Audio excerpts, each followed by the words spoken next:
हुआ। मैंने ये ईसीजी अगर हम लोग देखें तो मरीज़ का हार्ट रेट करीब 42-44 के आसपास चल रहा है, तो मरीज़ को खूब साइनस ब्रेडिकार्डिया हो रहा है। अगर हम इस मॉनिटर को भी देखें तो मॉनिटर में भी हम देख सकते हैं कि 43 का हार्ट रेट आ रहा है। वेंटिलेटर पे हैं तो SpO2 98 मेंटेन्ड है और रेस्पिरेटरी रेट 18 है।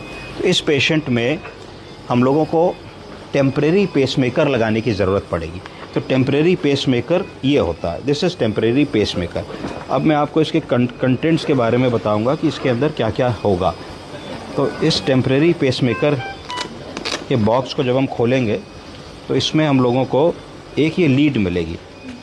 ये जो लीड होती है, ये लीड पेसमेकर मशीन में लगती है और ये जो मरीज़ के अंदर तार जाता है उसके राइट एट्रियम में, वो इसमें आकर के टाइट हो जाता है।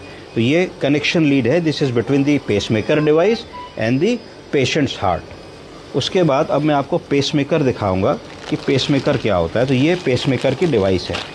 इस पेसमेकर की डिवाइस को ऐसे करके हम ओपन कर सकते हैं। ये हमने ओपन कर लिया और ऐसे चलाने से ये चल जाती है।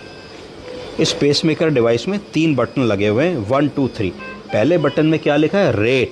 रेट का मतलब है कि हमको मरीज़ को कितनी बीट्स पर मिनट देनी है, वो हम इससे डिसाइड करते हैं। जैसे हम इसको 80 को 78 76 कर सकते हैं, 100 कर सकते हैं, जितना चाहें दे। आउटपुट, जो करंट हम दे रहे हैं उसका आउटपुट कितना चाहते हैं, तो ये हम मिली एम्पियर में इसको नापते हैं। तो 9-10 मिली एम्पियर जो हम आउटपुट चाहें वो रख सकते हैं। अगर पेसिंग ठीक से नहीं हो रही है तो हम आउटपुट को बढ़ा सकते हैं।